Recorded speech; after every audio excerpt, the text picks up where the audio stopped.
Ekrana yaxın əyləşin, çünki dop-dolu bitənlər qutusuyla yenidən qarşınızdayam. Maye halda 72%lik sabundur və bu çox gözəl bir təmizlik bəxş edir. Paltarlara da, qablara da, ev üçün istənilən səthi təmizləyə bilərsiniz. Antibakterialdır, hətta əllərinizi belə yuya bilərsiniz. Qoxusu da gözəldir. Çox da ucuzdur, elə baha bir məhsul deyil. Bir çox marketlərdə var. Faberlic brendinin Expert seriyasına aid olan bir şampundur. Vəd etdiyi parlaqlığı həqiqətən də saçlara verir. Bu da Faberlic'in parfümlü duş gelidir. Tom Ford Lost Cherry parfümünü bəyənirsinizsə, bu vişnəli duş gelini də çox bəyənəsiniz. Duş zamanı çox gözəl bir hiss bəxş edir. Çox da gözəl zərifliklə bədəni qurutmadan təmizlik bəxş edir. Amma duşdan sonra həmin o parfümün qoxusu bədəndə qalırmı desək, qalmır açığı, nə yalan deyim.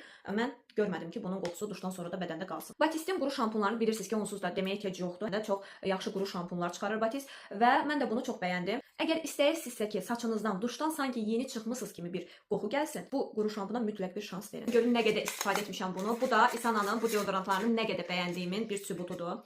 Çox sevərək istifadə etmişəm. Çünki tərkibində alüminium yoxdur və eyni zamanda da parfüm qoxusu kimi bir qoxu verir. Çox gözəldir. Mütləq və mütləq bunlara şans verin. Bu isə sprey formatlı olandır.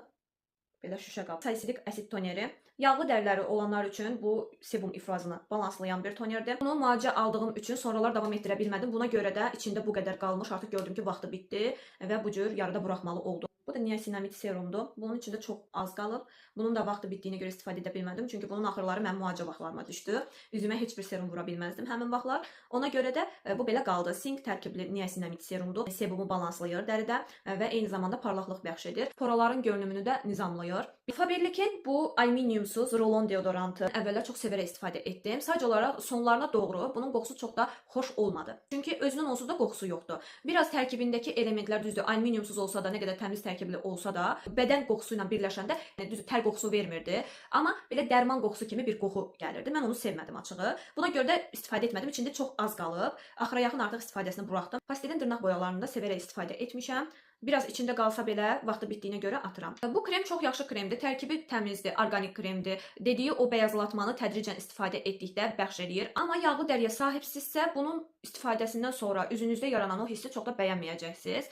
Ona görə də yağlı dərili olanlara bunu tövsiyə etmirəm. Bu kremi set halda almışam. Bunun skrabı və peelingi hələ də durur, istifadə edirəm. Bu əl kremidir, yeniləyici əl kremi. Bunu da bəyənərək istifadə etmişəm, alıb sınaya bilərsiniz. Olinin bu 15-i birində saç spreyini tövsiyə edirəm, çünki istifadə edib bəyəndim effektini. Bu təkcə baxım məhsulu deyil, həm də saçları qoruyur, termoqoruyucudur. Yəni fendən öncə də istifadə edə bilərsiniz termoqoruyucu kimi. Faberlic'in ağardıcı spreyi. Bunu bir çox ləkələri aparmaq üçün istifadə edə bilərsiniz. Bir çox səthlərdə və parçalarda.